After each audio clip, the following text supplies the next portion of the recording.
The fourth-floor courtroom at Osgood Hall smelled like old oak and second chances nobody had asked for. Coralie Morin sat at the respondent's table, with her hands folded in her lap and her back perfectly straight, the way her grandfather had always told her to sit when she wanted people to underestimate her. Across the aisle, Benoit was leaning sideways to whisper something in Kristen's ear, and Kristen covered her mouth to keep from laughing in front of the judge. The Honorable Justice Bellamy cleared his throat. The dissolution of marriage between Benoit-André Gagnon and Coralie Anne Gagnon, née Morin, is hereby granted. All terms of the settlement agreement are final and binding.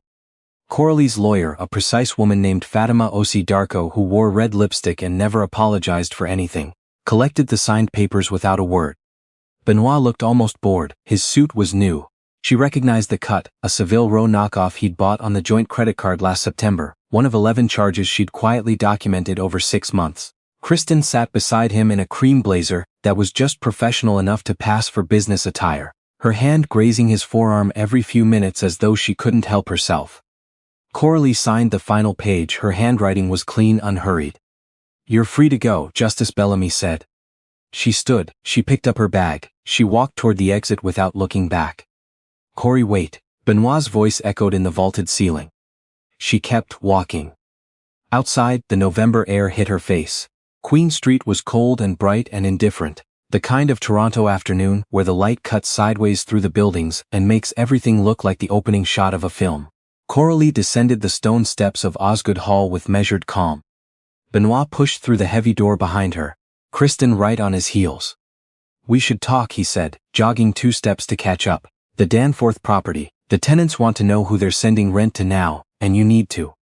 Coralie stopped on the sidewalk. She turned and looked at him for what felt like the first time in a year, really looked.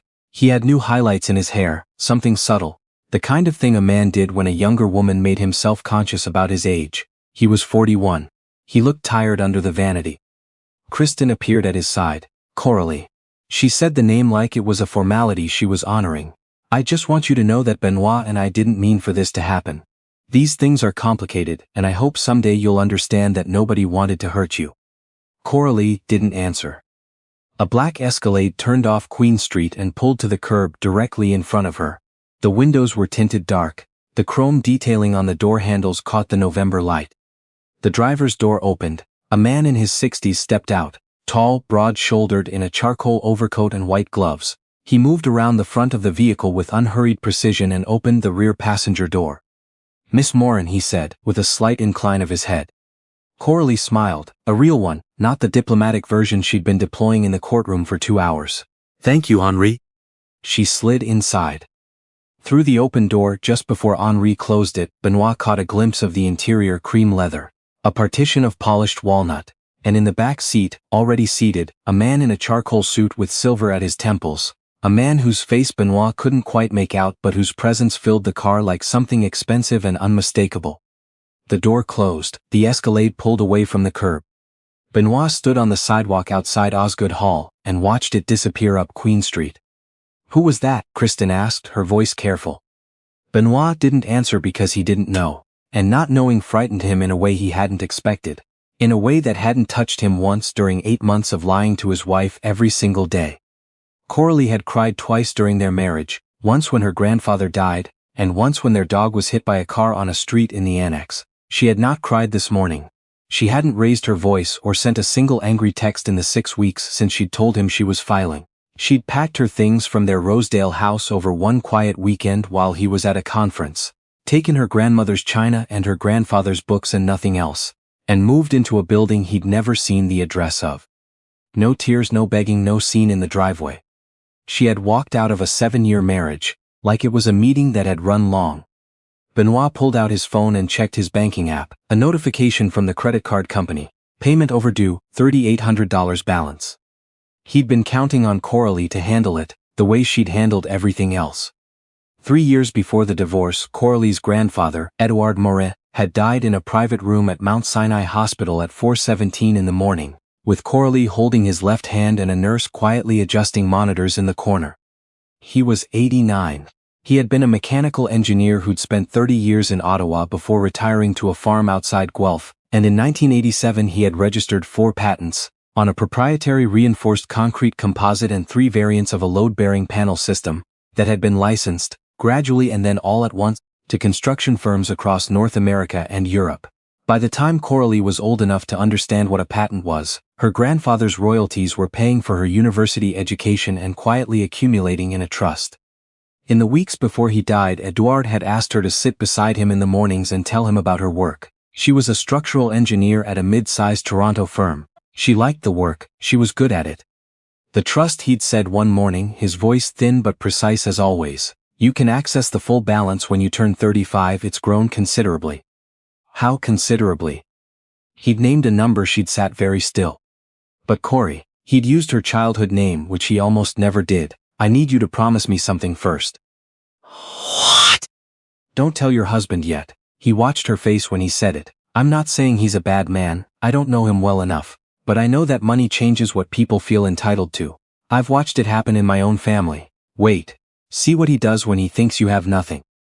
Coralie had started to say that Benoit wasn't like that. But Edouard had squeezed her hand and she'd stayed quiet. He died that night. At the funeral, Benoit had complained twice, once about the drive to Guelph and once about the length of the reception. He'd only met Edouard 4 or 5 times over 7 years of marriage. He'd always found reasons to be somewhere else when visits were planned. The estate lawyer, a wiry man named Mr. Chung, met Coralie in a Bay Street office 2 weeks later. The trust balance was $11.3 million. The patent still had 14 years of licensing protection remaining, generating approximately $380,000 annually in royalties. Mr. Chung folded his hands on the desk. Your grandfather left specific instructions. He wanted you to use this to build something independent, something entirely your own. Coralie drove home slowly. She sat in the car in the driveway of their Rosedale house for a long time before going inside. Benoit was on the couch watching the Leafs game with a beer. How'd the meeting go? Fine, she said, just paperwork. Did the old man leave you anything? He didn't look away from the screen when he asked it. Some personal things, his books, a few items from the farm. Right, Benoit took a drink. I figured engineers don't usually die rich. Coralie went upstairs and opened her laptop. By midnight she had read everything she could find on commercial real estate investment in the Greater Toronto area. By the end of the week, she'd called an accountant named Prashanti Bogal, who came recommended by a colleague and who asked no unnecessary questions. She'd also called a commercial real estate lawyer, whose office was in Liberty Village, who specialized in corporate acquisition structures. She created a holding company under her maiden name, Morin Estates Inc. All correspondence went to a post office box on Spadina Avenue. The royalty payments were redirected to a business account Benoit couldn't see. Her regular paycheck still went into their joint account. Their life looked exactly the same from the outside. 6 months after her grandfather died, Coralie purchased a small commercial building on Gerrard Street East. 4 storefronts, fully tenanted, in a neighborhood she'd been watching carefully for 2 years. She hired a property manager named Desiree Camara to handle day-to-day operations. She told Benoit she was working late on a project at the office. He didn't ask which project. Edouard Morin had died worried about his granddaughter. He needn't have. The signs started 8 months before she filed. Benoit joined a CrossFit gym in January, which was not unusual except that he went 6 days a week and stopped inviting Coralie, who had always been the one between them who actually liked exercise. He started paying for meals in cash when they went out together, something he'd never done before. His phone became a private object, screened down on tables, muted at night, taken into the bathroom during showers.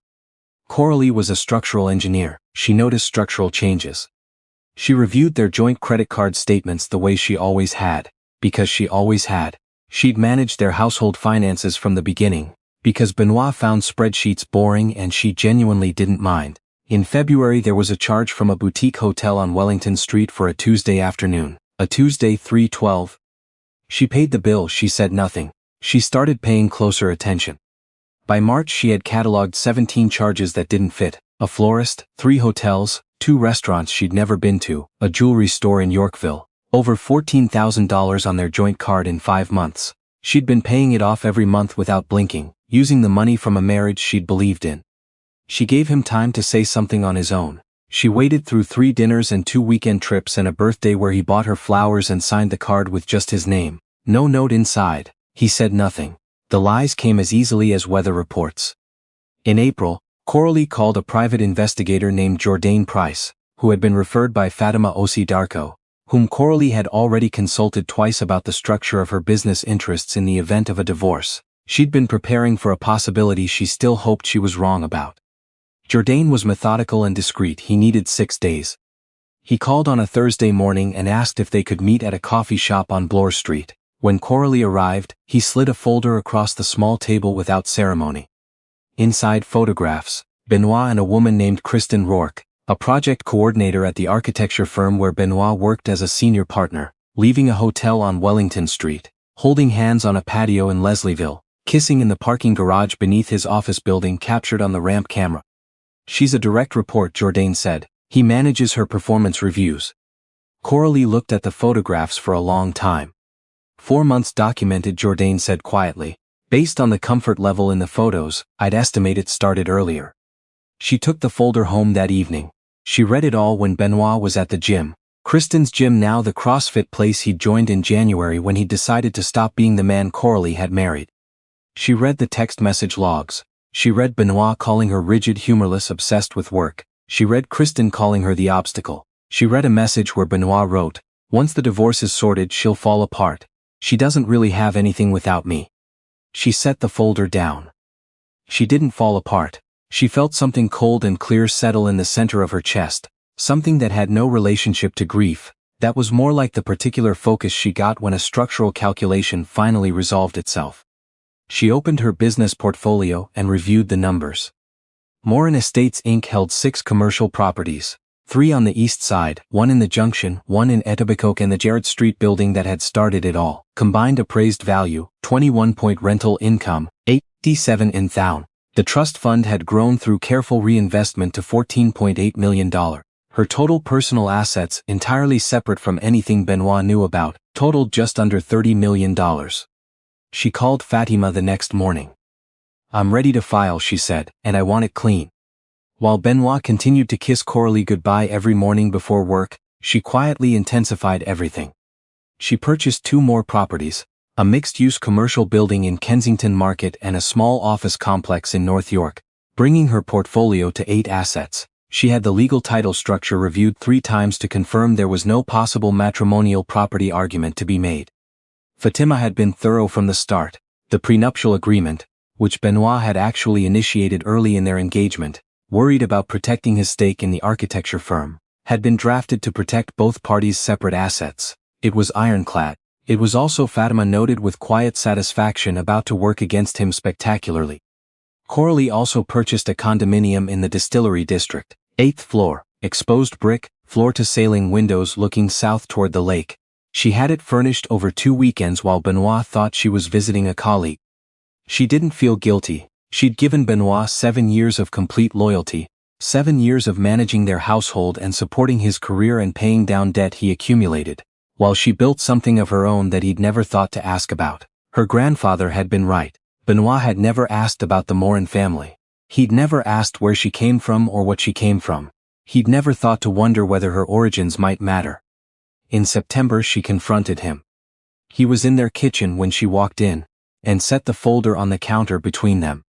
He opened it slowly. His face went through several things in quick succession: confusion, then recognition, then something he tried to make look like remorse, and which was actually calculation. "Corey, listen. I've already filed," she said. "You'll be served on Monday." He stood up. "That's not, you can't just, Coralie, be realistic. You can't afford this house alone. Your salary is good, but it's not." "I'm not keeping the house," she said. "You are temporarily. You have 60 days. 60 days? I own half of this." "Your name is on the mortgage," she said. "But you haven't made a mortgage payment in 18 months. I've been directing your contribution to a different account. The payment has been coming entirely from my funds. Fatima will explain the legal implications on Monday." He stared at her. That's not possible. "I've also canceled my supplementary credit card authorization. So whatever you had planned for the weekend, you'll need another card." Benoit's mouth opened and closed. His phone lit up on the counter, Kristen's name on the screen. Coralie picked up her bag and walked toward the hallway. "I've packed what I need. My furniture arrives tomorrow." She left him standing in the kitchen she'd paid for, in the house she'd decided to give him 60 days of, and drove to her building in the Distillery District. She slept better than she had in months. The settlement conference happened 3 weeks after Benoit was served. Fatima's office on Bay Street was precise and quietly intimidating, glass and dark wood, legal volumes arranged on built-in shelves. Benoit arrived with a lawyer named Todd, who had reasonable credentials and who visibly lost confidence over the following 90 minutes. The matrimonial home, Todd began. Our position is: Miss Morin has been the sole contributor to the mortgage for the past 18 months, Fatima said, sliding a bank statement across the table. Mr. Gagnon believed he was contributing. In fact, his direct deposits were redirected into a separate savings account. The mortgage was paid entirely by Ms. Morin, under Section 4 of the Family Law Act, and supported explicitly by the prenuptial agreement your client drafted. This property is classified as her separate contribution. Mr. Gagnon has 30 days to vacate. Todd looked at the documents. He looked at the prenuptial agreement that Benoit had initiated 7 years ago to protect his own interests. He said nothing for a moment. The joint credit card debt, he tried. Totaling $17,400, Fatima said. We have receipts, hotel records and photographic documentation establishing that Mr. Gagnon used the joint card to fund an 8-month extramarital relationship with a subordinate employee, Ms. Kristen Rourke, who reports directly to him at the firm. This constitutes a violation of the financial fidelity clause in the prenuptial agreement. Section 9, which Mr. Gagnon himself requested be included in the original draft. Ms. Morin has already paid the outstanding balance. She's seeking full reimbursement. Benoit's jaw tightened. Todd leaned over and whispered to him. Benoit shook his head. What about her business? Benoit said, looking directly at Coralie for the first time since they'd sat down. She has a company. I found it. Morin Estates. She's been running a real estate company this entire time without telling me. Morin Estates Inc. was incorporated under Ms. Morin's maiden name and her personal social insurance number, Fatima said without hesitation. It was capitalized entirely by funds inherited from her grandfather's estate, separate property under the Act, and by royalty income from patents registered to the Morin Family Trust, both predating the marriage. Mr. Gagnon's name does not appear on any corporate document. He has no claim. I didn't know about any of that money. That, Fatima said evenly, is not a legal argument. Benoit looked at Coralie again. There was something new in his face, something she hadn't seen in years, maybe ever. It wasn't anger. It was the particular expression of a man who has just understood that the map he'd been using was wrong from the very beginning. Corey, he said, his voice dropping. How much? Don't, she said quietly. Todd whispered something else. Benoit closed his eyes. What does she want? He said, smaller now. Fatima slid a single page across the table. Mrs. Morin is prepared to waive the $17,400 reimbursement on condition. Mr. Gagnon signs today and agrees to no further contact, no calls, no emails, no appearances at her home or workplace, a complete and final separation. And if I don't? Then we proceed to court, Fatima said, where the documentation of Mr. Gagnon's relationship with Ms. Rourke, who remains his direct report, will become public record. The Law Society will be notified. The firm's partners will receive a full summary. You'll still receive this same settlement, and you'll also owe the $17,100 plus our legal fees. Todd placed a pen on the table. Benoit picked it up. His hand wasn't steady. Coralie signed her name below his, the way she always wrote it. Clear, unhurried, final. The months after were quiet, and then they weren't. Benoit moved Kristen into the Rosedale house. 2 months later, Kristen moved out. 3 of the firm's senior partners called a governance review after an anonymous complaint about his relationship with a direct report. He wasn't dismissed, but he was removed from the partnership track for 12 months, and reassigned away from Kristen's accounts. She requested a transfer to a different team. None of this reached Coralie directly. Jourdain sent her brief updates when news touched outstanding legal matters. She didn't ask for more. She was busy. Morin Estates acquired 2 more properties in the first year after the divorce. A commercial building in Oakville and a heritage-designated property in Old Hamilton. She'd been watching for 4 years. Her portfolio crossed the $30 million mark in February. She noted it in her spreadsheet and went back to reading the renovation estimates for Hamilton. Desiree Camara, her property manager, had become something closer to a business partner. They had weekly calls, attended property walkthroughs together, and occasionally had dinner at a place on Ossington they both liked. Desiree had been through her own divorce years before and had a way of saying the right practical thing without making Coralie feel observed or fragile. When are you going public with this? Desiree asked one evening, meaning the company. You've been operating below the radar for 3 years. You're past the point where that makes sense strategically. I know, Coralie said, I'm working on it. She was. She'd been approached twice by development groups interested in partnership arrangements. The second approach came through a contact at a ULI conference in Ottawa, where Coralie had presented a paper on adaptive reuse financing in mid-sized Canadian cities. The contact was from a firm called Northgate Development Partners, based in Calgary, one of the larger commercial real estate groups in Western Canada. The CEO of Northgate was a man named Eric Tran. He was 43, divorced, the son of Vietnamese immigrants who'd built a produce distribution business in Edmonton before Eric had pivoted to real estate in his late 20s. He'd built his firm from 2 warehouses, and a loan he didn't sleep well about for 3 years running. He had read Coralie's Ottawa presentation in the conference proceedings, and called her 2 weeks later with a direct question. Would she be interested in a partnership on a mixed-use development in Kitchener-Waterloo? Community housing integrated with commercial retail.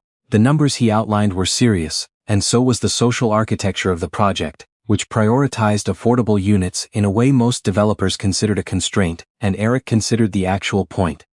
They spent the first call talking about financing structures. The second call ran 40 minutes past when it was supposed to end. By the third, Eric had started asking her opinion on decisions that had nothing to do with Kitchener, and she'd started answering honestly instead of diplomatically. He flew to Toronto for a site visit. She picked him up from his hotel herself. No driver, her own car. He wore a jacket and jeans. They walked the Kitchener site and talked for 3 hours and then ate at a small Korean place in the city because neither of them felt like the restaurant the hotel had suggested. Your ex-husband, Eric said toward the end of the meal. Did he know about the company? The portfolio? No, Coralie said. How did that stay hidden for so long? He didn't ask. She paused. That sounds like an accusation. It wasn't entirely his fault that I didn't tell him. My grandfather asked me to wait at first, and then I kept waiting for a reason to feel safe telling Benoit the whole truth. The reason never came. Eric nodded slowly. What did he think you were? A structural engineer with a decent salary and no particular ambitions beyond it. She heard how it sounded when she said it out loud. He thought I was practical, steady, unexciting. He was wrong about all 3, Eric said. She changed the subject back to the Kitchener project. But she thought about it on the drive back to Toronto, the way the right observation can settle into you and stay.